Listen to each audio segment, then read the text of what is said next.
গত ২ বছর আমরা দেখেছি যে রাজনৈতিক প্রেক্ষাপট পরিবর্তনের পর থেকে একটা রেমিটেন্সের হাই ফ্লো প্রবাসীদের কাছ থেকে আসছে।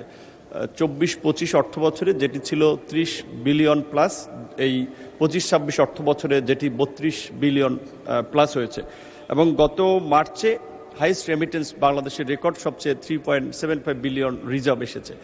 এটি ঠিক যে প্রবাসীদের যেমন রেমিটেন্স পাঠিয়ে থাকে, তারা যে ধরনের সেবাটা এক্সপেক্ট করে সেটা হয়তো আমাদের জায়গা থেকে আমাদের দেশের বাস্তবতার প্রেক্ষাপটে সেই সার্ভিসটা তারা পাচ্ছে না। বর্তমান সরকার দায়িত্ব নিয়েছে পৌনে ৪ মাস হয়েছে, তো এই ৪ মাসের মাথায় তো আসলে পুরো অবকাঠামো পরিবর্তন সম্ভব না। তবে আমরা দায়িত্ব নেওয়ার পর থেকে বেশ কিছু পদক্ষেপ নিয়েছি। বিশেষ করে বর্তমান সরকারের নির্বাচনী ইশতেহার অনুযায়ী আমরা প্রবাসীদের সুযোগ সুবিধা বৃদ্ধি করে তাদের জন্য একটা প্রবাসী কার্ড চালু করা, যেটাতে ব্যাংকের পেমেন্ট গেটওয়ে যুক্ত থাকবে। যেমনটি একজন সংসদ সদস্য বলেছিলেন যে প্রবাসীদের একটা ব্যাংক প্রতিষ্ঠা করা। প্রকৃত অর্থে প্রবাসীদের জন্য ইতিমধ্যেই একটি ব্যাংক আছে, যেটি অন্যান্য তফসিলি ব্যাংকের মতো সাধারণ কার্যক্রমের আওতায় ছিল না। বাংলাদেশ ব্যাংক সেটিকে অ্যাপ্রুভ করেছে, এখন জেনারেল ব্যাংকিং করতে পারবে। সেক্ষেত্রে প্রবাসীরা এই ব্যাংকের পেমেন্ট গেটওয়ে যুক্ত প্রবাসী কার্ড ব্যবহার করি তারা দেশে অর্থ পাঠাতে পারবে।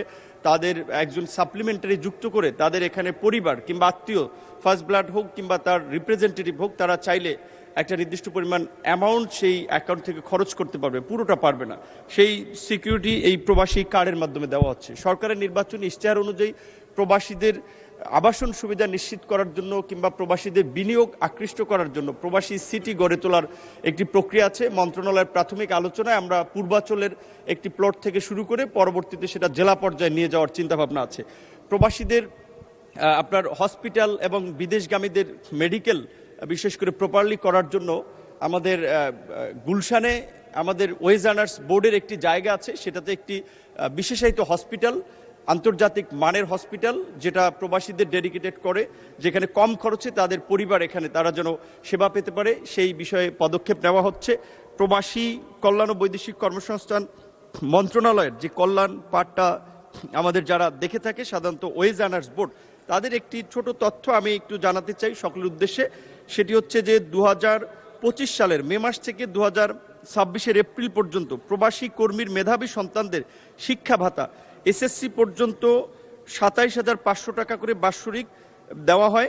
এইচএসসিতে দেওয়া হয় 34,000 টাকা, যেটা এই সময়ের মধ্যে দেওয়া হয়েছে 5,225 জনকে। 16,25,09,000 টাকা দেওয়া হয়েছে ইতিমধ্যেই। প্রবাসী কর্মীর প্রতিবন্ধী সন্তানদের ভাতা, যেটি বছরে 12,000 টাকা আপনার 5 বছর পর্যন্ত দেওয়া হয়, যেটা দেওয়া হয়েছে 1,487 জনকে, 1,78,44,000 টাকা। প্রবাসী পরিবারের অনুকূলে বিমা দাবি 2 লক্ষ টাকা, 4 লক্ষ টাকা, 10 লক্ষ টাকা এবং অঙ্গহানি যেটা ক্ষতিপূরণ দেওয়া হয় সেটি দেওয়া হয়েছে এই সময়ের মধ্যে 1,430 জনকে, যেটি প্রায় 133,99,50,000 টাকা। এবং 6 মাসের মধ্যে যারা ফেরত আসে, অর্থাৎ দেখা যায় অনেক ক্ষেত্রে গিয়েছে বাট যে কোনো পরিস্থিতির কারণে ফিরে আসতে বাধ্য হচ্ছে, তাদেরকে আপনার একটা ক্ষতিপূরণ দেওয়া হয় 50,000 টাকা করে। 2,028 জনকে 10,14,00,000 টাকা ইতিমধ্যে দেওয়া হয়েছে। প্রবাসে মৃত পরিবারের লাশ পরিবহন ও দাফন খরচ বাবদ 35,000 টাকা করে প্রদান করা হয়েছে 5,187 জনকে, যেটি প্রায় যার পরিমাণ 18,15,00,000 টাকা। এইভাবে অনেকগুলো খাতের সেবা দেওয়া হয়েছে। আমি শুধু আর একটা খাত উল্লেখ করে আমি লিখিত এটা আমাদের মাননীয় সংসদ সদস্যদের কাছে পাঠাবো, তারা পেয়ে যাবেন। প্রবাসে মৃত কর্মীর পরিবারকে আর্থিক অনুদান, যেটি 3 লক্ষ টাকা দেওয়া হয়, এবং পরবর্তীতে তারা যদি বিএমইটির ক্লিয়ারেন্স কার্ড নিয়ে যান, একটি বিমা সুবিধা থাকে, আরও 10 লক্ষ টাকা করে দেওয়া হয়। তো এখানে ইতিমধ্যেই 135 কোটি টাকা দেওয়া হয়েছে। অর্থাৎ প্রবাসীদের কল্যাণের জন্য মন্ত্রণালয় থেকে কিন্তু বেশ কিছু প্রকল্প এবং পদক্ষেপ নেওয়া হয়েছে। বিশেষ করে বিদেশ ফেরত কর্মীদের পুনর্বাসনের ক্ষেত্রে ইতিমধ্যে আপনার 2.5 লক্ষ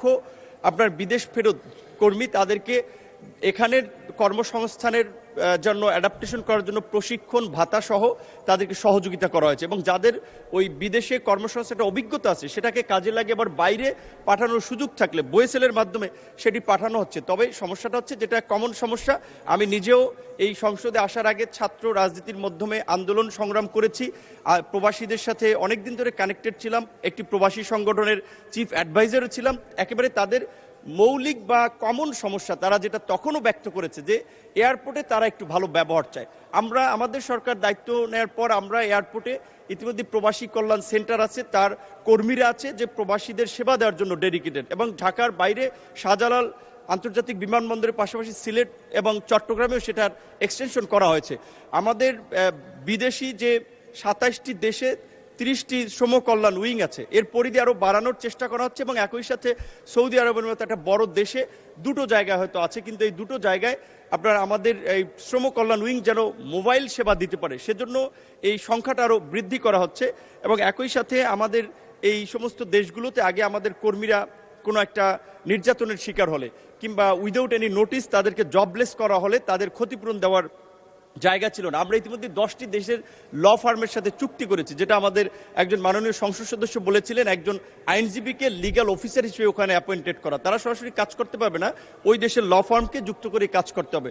আমাদের নারী কর্মীদের গতকালকে আমাদের একজন মাননীয় নারী সংসদ সদস্য বক্তব্য রেখেছেন, আমার কাছে মনে হচ্ছে যে তার বক্তব্যটি সঠিক নয়। তিনি বলেছিলেন যে 2022 থেকে 25 3 লক্ষ নারী শ্রমিক গিয়েছে, যাদের 94% তারা টর্চার কিংবা সেক্সুয়াল হ্যারাসমেন্টের শিকার হয়েছে। প্রকৃত অর্থে এটি সঠিক তথ্য নয়। আমরা যতটুকু বিএমইটির কাছ থেকে আমরা পেয়েছি, সেক্ষেত্রে আমাদের নারীদের একটা সমস্যা আছে, তবে এখন এই সমস্যার অনেকখানি কমতেছে। কারণ হচ্ছে এই যে লিগাল আপনার প্রতিকার দাবি করার সুযোগ থাকার ফলে, এবং আমরা সৌদি আরবের জেদ্দা, রিয়াদ, ওমানের মাসকাটে ইতিমধ্যে 3টি সেফ হোম পরিচালনা করা হচ্ছে, বিশেষ করে এটা নারীদেরকে ফোকাস করে। আমাদের এই প্রবাসী ভাই বোনেরা যদি তাৎক্ষণিক কোনো সমাধান পেতে চায়, আমাদের মন্ত্রণালয় জানায়, আমরা ব্যবস্থা নিয়ে থাকি। সেক্ষেত্রে আমাদের একটি কল সেন্টার রয়েছে টোল ফ্রি 16135 দেশ থেকে, এবং বিদেশ থেকে রয়েছে +889610102030।